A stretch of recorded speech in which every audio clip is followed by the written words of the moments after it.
This program is brought to you by the Caregiver Learning Academy, providing professional caregiver education and training in Southwest Colorado.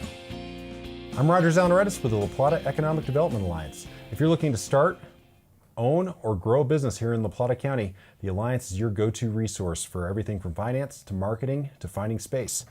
A couple of months ago, we interviewed Charlie Cole on this show about buying a business, tips for buying a business. And we got some inquiries saying, well, okay, I'm not thinking of buying a business, I'm thinking of selling a business. What can you tell us about that?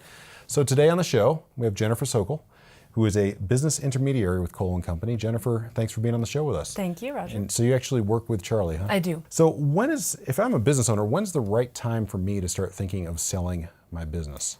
Basically, as soon as you buy your business. So all the time. Management decisions should always be made with this in mind. Does it add value to the business? So buyers are looking for 3 to 5 years of steady growth, good positive trends. You want a good positive product. You're offering good services, good staffing. So all of your decisions should be made along the way with that thought in mind. As you're starting to think of that, what is some key information that you need when you're getting ready to put your business on the market? Financials and records are very important. So if you can't convince a lender and a buyer that your earnings are legit, it's very doubtful you'll be able to sell. So we want P&Ls, tax returns, again, 3 to 5 years, any sort of corporate documents, a business plan, maintenance list, stuff like that. So if I've got a P&L and I'm putting it, how do I show a prospective buyer that P&L is legitimate? You want it to match your tax returns. And very often they do not match the tax returns. That is important to fix that along the way. That's good to hear. So now that I've got my documents ready, I've put my business up for sale, how long should I expect it to take for that business to sell? Well, that depends on if your pricing is realistic. So, and it depends on how it's packaged, but a reasonably priced business could sell in a couple months. However, the average is about 9 months around here. We've seen 18 months, we've seen 3 years. So again, it really depends on how reasonable your price is. Well, that's actually a great segue. I was wondering too, what is a reasonable price for a business to sell at? I mean, I've got my gumball machine. I'm expecting to get $8 million for my gumball machine. It might take you a while to sell. Okay, but I will sell. Maybe not before I'm dead, but anyway. It's really, you want to get as much as possible for your gumball machine. However, it's what the market can bear. So if gumball machines are going for $8 million, that's fine. At this point, I don't think they are. Okay. So you want to beware of multiples as a buyer and a seller. You hear, these things on the street, it's a multiple of earnings, but what do those multiples include? Does it include inventory? You have no idea. It often doesn't paint a full picture. So we can say, on average, Main Street businesses in Durango sell for 2.3 times earnings, but you want to look a little bit deeper into that. What are the earnings? What are we really looking at there?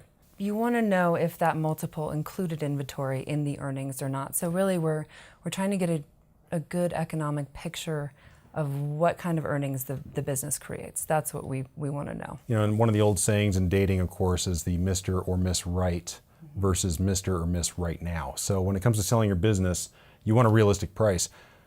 Do you want any buyers who can match that price, or do you want the right kind of buyer to match that price? Well, what you don't want to do is eliminate too many buyers and say a buyer has to fit in this mold, because frankly, Main Street businesses have a lot of high risk, so they're harder to sell. We don't want to eliminate any of the buyers that might be out there, but number one, does the buyer have the financial ability to do it? That obviously is the most important. But also, are they passionate about it? Are they excited? Are they energetic? A passive investor who isn't part of your business probably won't do the same good job that someone who's excited about it will. So you do want an excited buyer.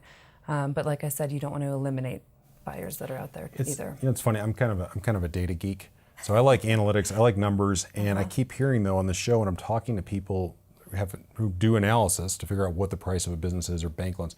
Passion. It keeps coming up over and over again. So it's interesting to hear from an analytics side how important passion can be. Right. Whether you're buying, whether you're selling, whether you're getting a loan. Right. Or anything like that. Well, you as a seller want to see your business succeed, right? So someone who's interested in that business will probably do a better job than someone who's I have the money, but I don't particularly care. Right, exactly. Yeah, sure. So now that I've sold my business, do I have any, now that I've sold my gumball machine, what are my ongoing obligations, if any? Do I get to just head off to Gumball Machine Fiji or? Not usually. Don't expect to just take your check and walk with no transition period. You have 20 years of running your gumball machine and all that knowledge that you've gathered along the way. And basically you have to transfer that knowledge along to the new buyer. So if a buyer and a lender sees that you may not be interested in sticking around to pass that knowledge on, they might back out of the sale. So a good transition period, sometimes a month up to 6 months, where you're teaching the new buyer, you're passing along all the information you've gathered along the way. Definitely don't expect to just take the check and run. So I'm hearing that you should start planning to sell your business, say, when you buy it.